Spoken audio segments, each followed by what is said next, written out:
think my day has been made.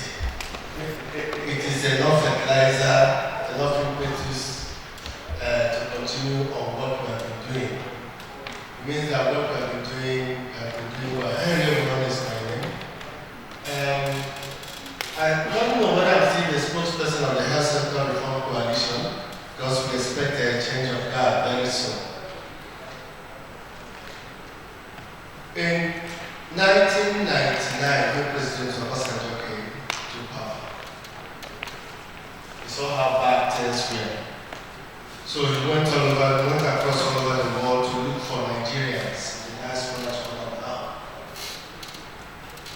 He brought one Professor Itayo Lambo, who was working with the World Bank for one of those institutions, health economists.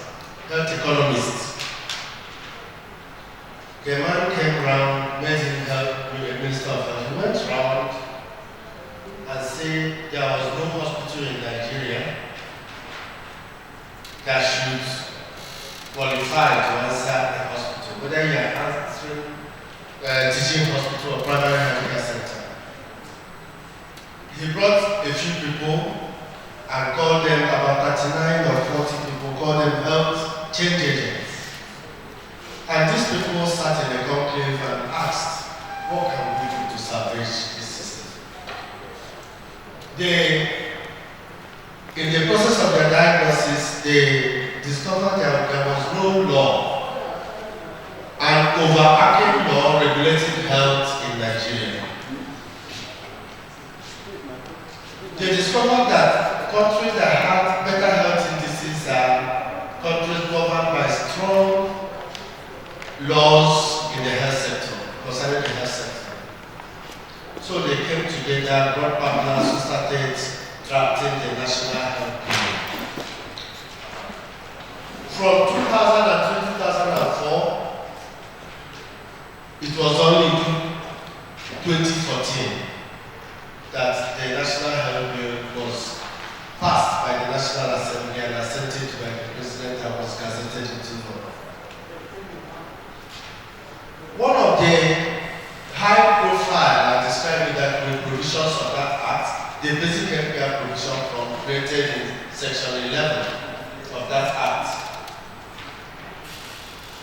could only be implemented in 2018. That is 4 years after the law was passed by the National Assembly and signed by the President.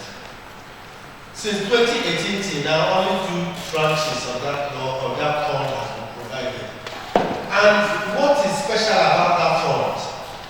It is the fund that, since the Constitution was silent about rights to health, it passed through it, mentioned it in passing, included it as part of the welfare things, which the state was to provide, but the citizens put it in a non-justiciable section. So that is the only provision that says Nigeria has recognized that there is health. I mean, there is a right to health. Because the basic healthcare provision fund was to pay for basic healthcare package for every Nigerian. If you have the act, look at section 11 and look at Nigeria's level. So that is the only one that made the government understand that you as a citizen, you have a right to health. So why is this government there? Why we are succeeding governments from then to now? Even the governments that passed that bill into law.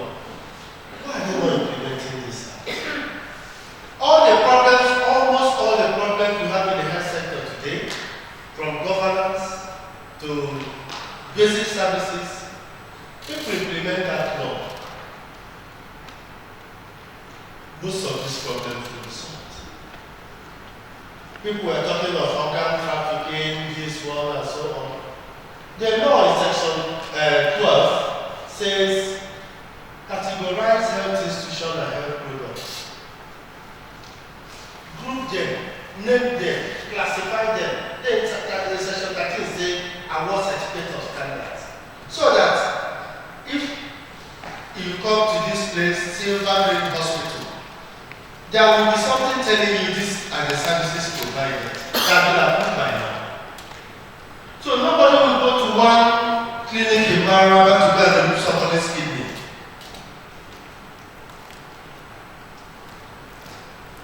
Is it the Japa syndrome? The law, in part, I think part 4 of that act, make provisions for how human manpower, human resources for health. How it is the government, the role of the federal ministry of health, in conjunction with the state ministry of health, ministries of health, that should make provision for development, management, no area that are lacking. So, we have come here today to awaken ourselves. Thank you, Mr. Nepere. Thank you, Center for Social Justice. Thank you for your voice that's refused to be dimmed. You have refused to be dimmed. You don't care about the appointment. You don't care about the king's bread and wine, the one that corrupts. Otherwise, you keep quiet, they will do for you and make you a minister.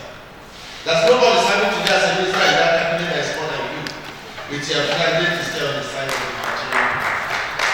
So thank you. We continue to follow your footsteps. We continue to learn from you. Thank you for giving us this opportunity. If you are here today, please prepare. You will hear some things you have not heard about. And when you will be speaking hereafter, people will think you have come from heaven. You have gone to heaven and come back. So please let us pour out our hearts into what we have come here today. Avoid distractions. So that at the end of the day, I'm not saying media people, but we will also say something to the media to say, please wake up.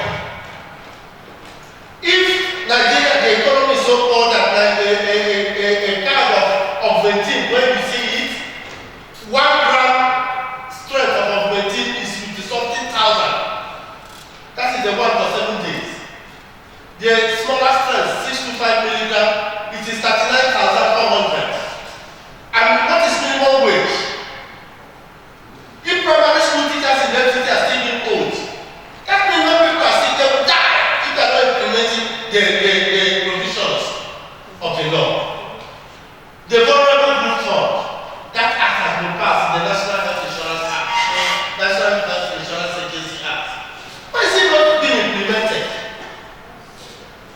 What of the funds that are supposed to be removed from the consolidated revenue funds in 2014 to pay for some of these things? Where are those funds? Nigerians, if you don't ask questions, is there angels from heaven that or Satan that should answer that question?